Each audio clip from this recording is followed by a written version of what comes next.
Assalamualaikum warahmatullahi wabarakatuh. Teman-teman kaum muslimin dan muslimat dimanapun Anda berada, saya Novel Alaidrus. Jangan pusing, jangan bingung, jangan galau, jangan larut dalam kesedihan. Buat apa? Hidup kita ini gak lama, 60-70 tahun berakhir. Capek kita mikirin dunia, ujung-ujungnya juga mati. Maka tinggalkan tuh semua yang buat kamu pusing, yang buat kita pusing, buat gak nyaman, buat gak enak. Tinggalkan semua. Kita ingat Allah Ta'ala saja. Kita ingat Allah Ta'ala saja. Kita kembali kepada Allah. Gak usah kita pikirin, pikir buat mumet, pikir buat pusing. Makanya kita kembali pada prinsip ojo mikir, gak usah dipikir. Serahkan semuanya kepada Allah, pasrahkan kepada Allah. Jalankan tugas yang kita mampu jalankan. Memang kalau kita mampu berusaha, ya udah, pergi ke toko, ke sawah, ke kantor, kerjakan yang bisa dikerjakan. Semuanya serahkan pada Allah Subhanahu wa Ta'ala. Tenangkan pikir kita dengan zikir. Karena zikir kalau benar, ala bi dzikrillah tatmainnul qulub. Sungguh hanya dengan zikir kepada Allah, hati itu, jiwa itu menjadi tenang. Makanya kalau kita sholat, kita sibuk berzikir, kita sibuk baca Al-Quran, tapi nggak tenang-tenang, berarti zikir kita belum benar. Karena Allah udah bilang, ala bizikrillah, hanya satu cara untuk menggapai ketenangan, zikir, ingat sama Allah Ta'ala. Yang sering terjadi dalam sholat kita nggak ingat Allah. Dalam sholat justru kita ingat masalah kita.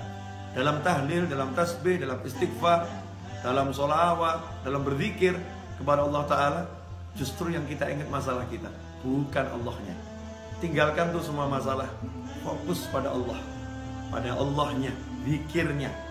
Yang kita zikiri Allahnya, kita ingat Allahnya. Kita katakan kepada Allah, ya Rabb, tolong saya, ya Allah, bantu saya. Berjalan terus, gak usah pikirkan masalah. Masalah biar diselesaikan sama yang mengizinkan masalah itu sampai kepada kita. Kita pasrahkan kepada Allah, ya Allah, tolong selesaikan masalah saya. Lakukan yang diperintahkan Allah. Kalau kita bertakwa, Allah udah jamin, wa may yattaqillaha yaj'al lahu makhrajan wa yarzuqhu min haitsu la yahtasib. Siapa yang bertakwa kepada Allah, apa itu takwa? Laksanakan perintahnya, jauhi larangannya.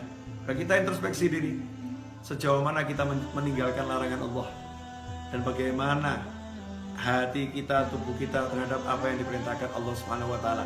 Perbaiki itu. Seiring dengan perbaikan itu, maka lihat hasilnya. Yaj'allahu makhraja. Allah berikan untuknya, Allah jadikan untuknya, Allah munculkan untuknya makhraja, jalan keluar. Allah yang munculkan, Allah yang berikan, Allah yang buat untuk dia jalan keluar. Kalau udah Allah yang buat, Allah yang berikan, Allah yang munculkan, ya pasti benar-benar bisa keluar. Solusi yang tidak mungkin bisa dihalangi oleh siapapun. Yaj'allahu makhraja, dan indahnya Allah tutup dengan kalimat wa yarzuqhu min haitsu la yahtasib, dan Allah akan beri dia rezeki tanpa bisa dia pikir arahnya dari mana. Dari mana kira-kira datangnya rezeki itu? Besarannya seberapa? Gak bisa dipikir. Tiba-tiba Allah berikan min haitsu la yahtasib, tanpa bisa ia perhitungkan besarnya, jumlahnya, caranya, dari mananya. Allah yang langsung berikan. Makanya gak usah sibuk mikir, tapi yuk sibuk zikir. Mari kita sibuk zikir. Semoga barokah manfaat. Wassalamualaikum warahmatullahi wabarakatuh.